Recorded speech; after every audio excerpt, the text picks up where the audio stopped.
सद्बुद्धि, सन्मार्ग और कार्य का संकल्प देना, अडिग रहे विश्वास तुम पर, ऐसा अंतः कर देना। मेरे हृदय में आने में तुम्हें कोई संकोच न हो। हे गुरुदेव, मुझे नज़रों से दूर कभी न होने देना। हे गुरुदेव, मुझे नज़रों से दूर कभी न होने देना। नमस्कार, गायत्री चिंतन धारा में आपका स्वागत है। मित्रों, अपने आप को यदि आप भीतर से मजबूत बना सके तो आप एक विशेष तरह का सुख और संतोष अपने भीतर अनुभव करेंगे। भीतर से मजबूती आने पर सारी शंकाओं का समाधान हो जाता है, व्यक्तित्व में स्थिरता आ जाती है। और ऐसा हो सकता है, आज भी अनेक व्यक्ति इस दिशा में प्रयत्न कर रहे हैं और उन्हें उस तरह की सुख की झलक भी यदा कदा मिलते रहती है। जैसे कबीर को मिली थी ना, वो गा उठे थे, मन लागो मेरो यार फकीरी में, जो सुख पाए राम भजन में, वो सुख नाही अमीरी में। तो यहाँ मतलब संन्यास लेने वाली बात नहीं है, लेकिन फिर भी एक भीतर की शांति और भीतर की स्थिरता, ये बड़ा महत्वपूर्ण मुद्दा है। हालांकि ये भाषा थोड़ी समझनी पड़ेगी, परंतु ये बिल्कुल सत्य और व्यवहारिक बात है। और हम भीतर से मजबूत हो जाएं तो उसका एक आनंद अलग ही है। हमें कमजोरी आती है हमारे तन से, मन से, धन से, है ना, ज्ञान और जागृति की कमी से। ये कमजोरी के कारण है जो हमें भीतर से कमजोर बनाते हैं। हम लोगों को देखकर भी स्वतः में कमी अनुभव करने लगते हैं। आप भी यह सब जानते हैं, परंतु फिर भी कमजोर बने रहते हैं, क्योंकि आलस्य कारण बन जाता है। संदेह की स्थिति मन में बनती है, वो भी कारण बन जाती है।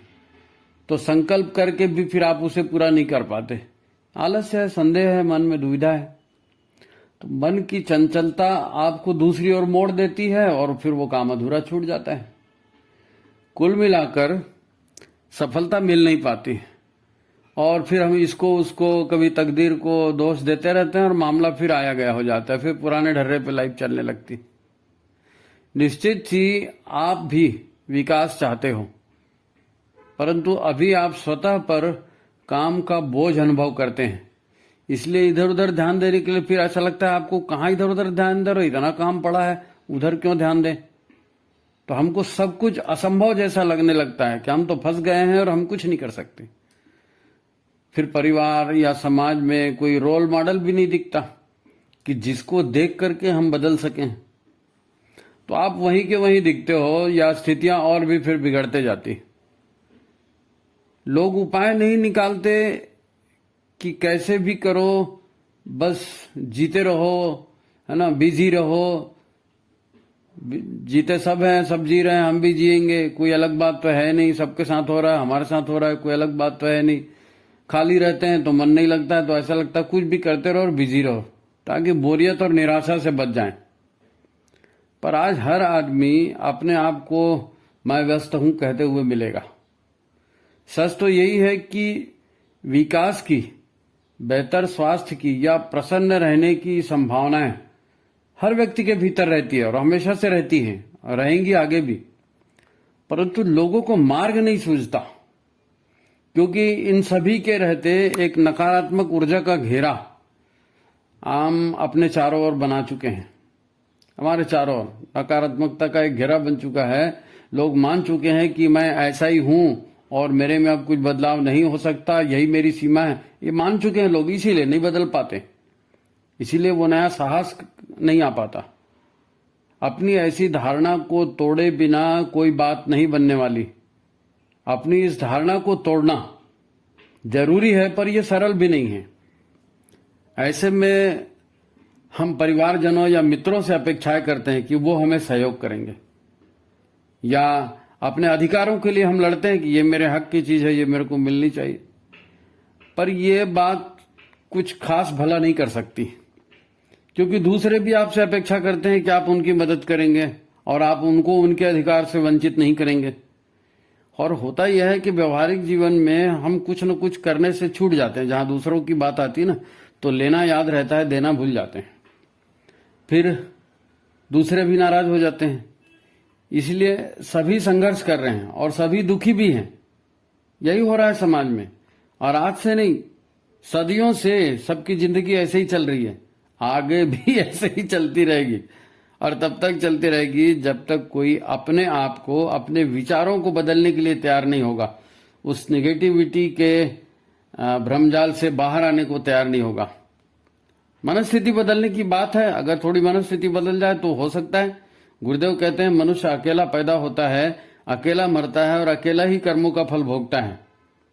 अब ये बड़ी थोड़ी सी कड़वी लगेगी बात कि परिवार में है और अकेलेपन की बात करें, लेकिन ये कड़वी सच्चाई है। और ऐसी बात जब दिल में बैठ जाएगी ना, तब वो परिवर्तन वाली बात जो है वो आसान हो जाएगी।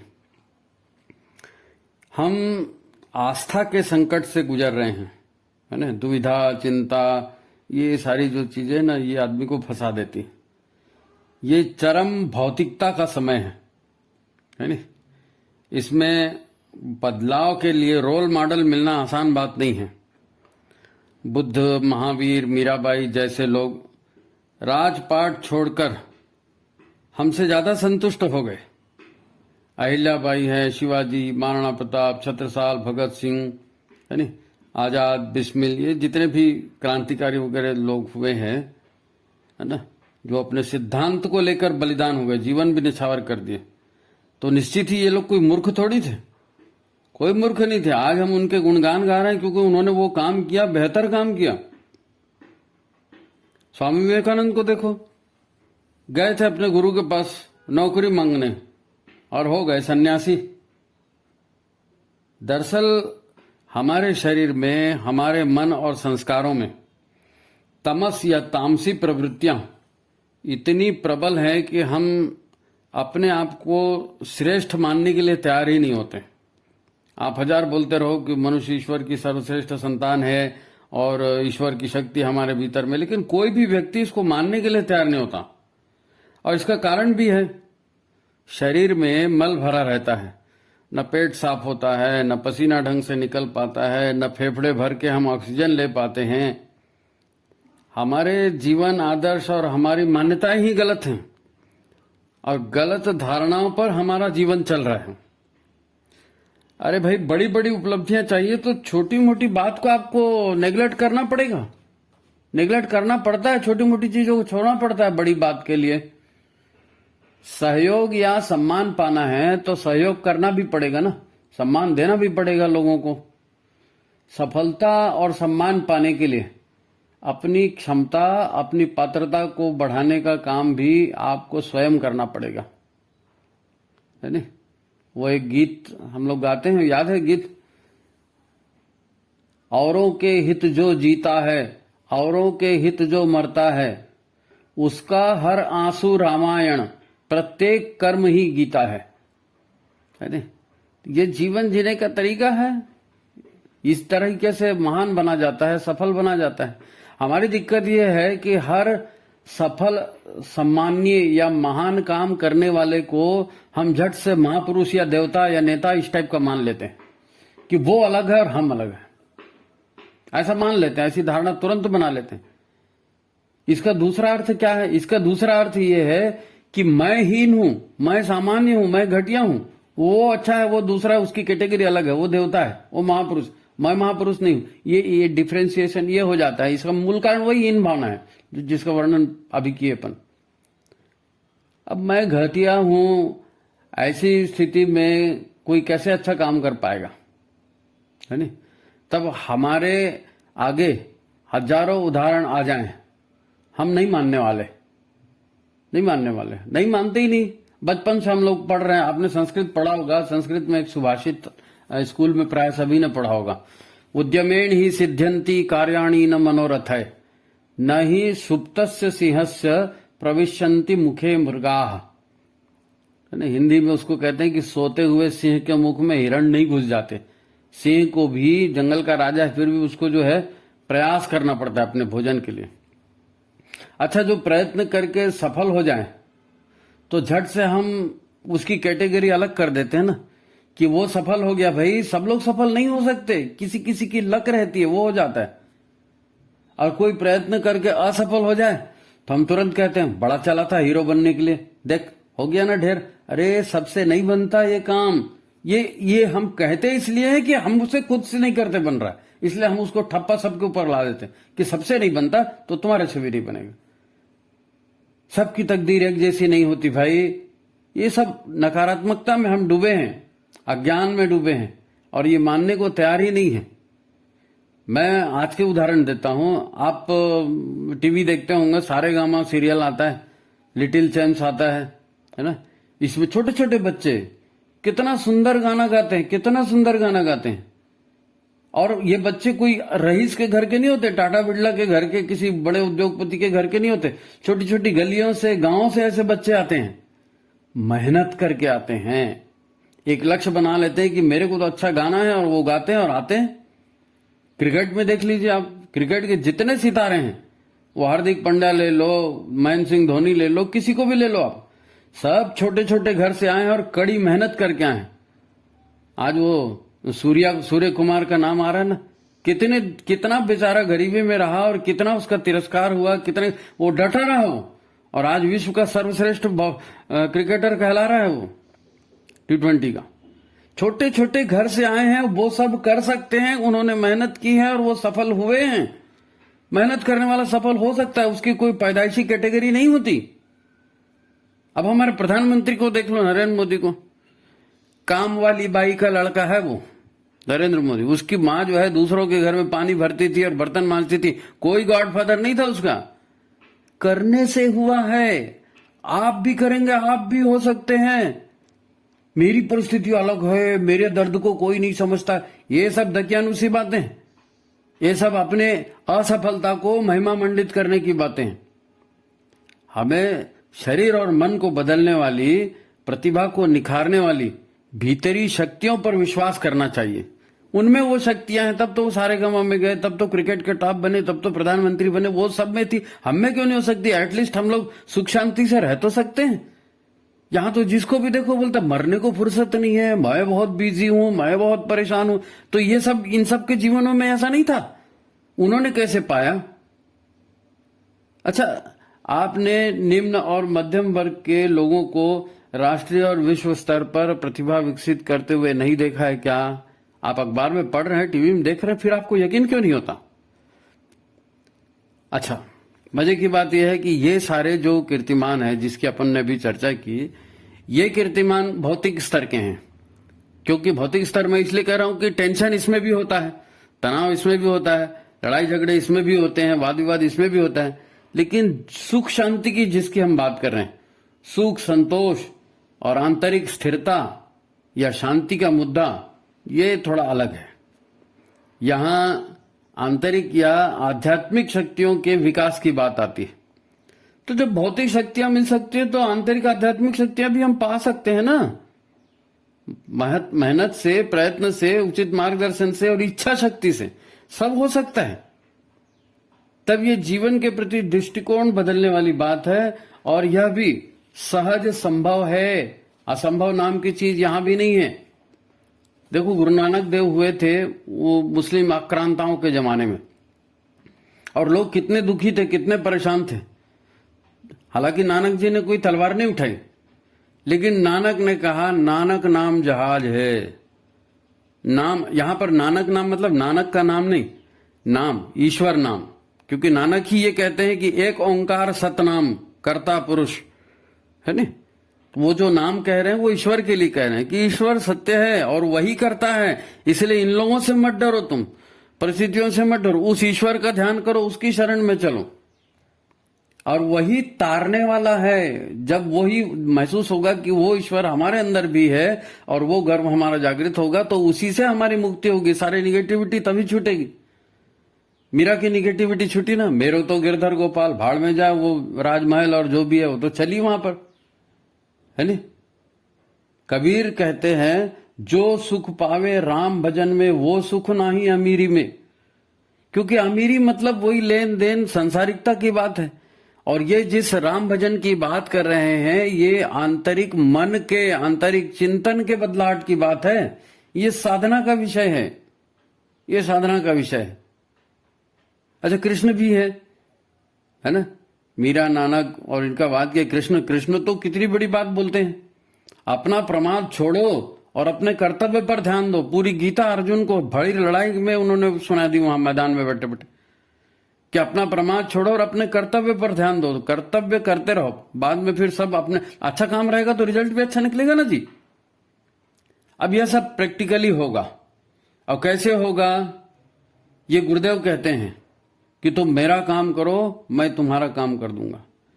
पंडित श्री राम शर्मा आचार्य आज के युग पुरुष और इतने बड़े गायत्री के मर्मज्ञ, और उन्होंने प्रॉमिस किया है, महाकाल के रूप में प्रॉमिस किया है कि तुम मेरा काम करो, मैं तुम्हारा काम करूंगा। मेरा काम करो मतलब मनुष्य में देवत्व का जागरण, इस निगेटिविटी से बाहर निकलो और अपने भीतर के देवत्व को जागृत करो। मनुष्य देवता बने ये धरती स्वर्ग समान। अब वो गुरु मिले हैं, गुरु ने शक्ति भी कौन सी दी, गायत्री की शक्ति दी, विश्व की सबसे बड़ी शक्ति, विश्व का सबसे बड़ा महामंत्र, उससे बड़ी कोई ताकत होती नहीं है ना। और उन्होंने कहा कि भाई तुमको बड़े बड़े काम नहीं करने हैं, मैं तुमको 24 सूत्र दे रहा हूं। और पहला ही सूत्र कितना शानदार है, कितना शानदार है पहला ही सूत्र, कि हम ईश्वर को सर्वव्यापी और न्यायकारी मानकर उसके अनुशासन को जीवन में उतारेंगे।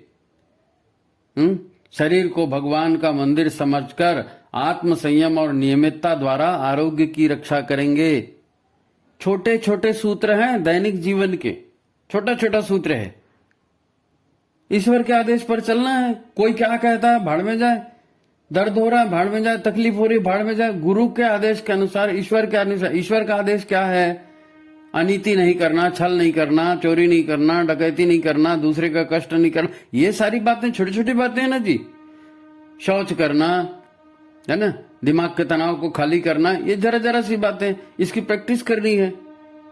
छोटे छोटे कामों से ही बड़ी उपलब्धियां मिलती हैं। कोई एकदम से हिमालय में नहीं चढ़ जाता है, एवरेस्ट में, धीरे धीरे करके चढ़ता है। आज आपको जो दुखद परिस्थितियां मिली हैं, जो टाइटनेस मिला है, जो एक यहां पर आपको ऐसा लगता है कि मैं बहुत व्यस्त हो गया हूं, बहुत बिजी हो गया हूं, तो भाई पहले के किए हुए कर्म है वो आए हैं यहां पर, और उन्हीं के रहते आपको करना है, इसमें रिएक्ट नहीं करना है।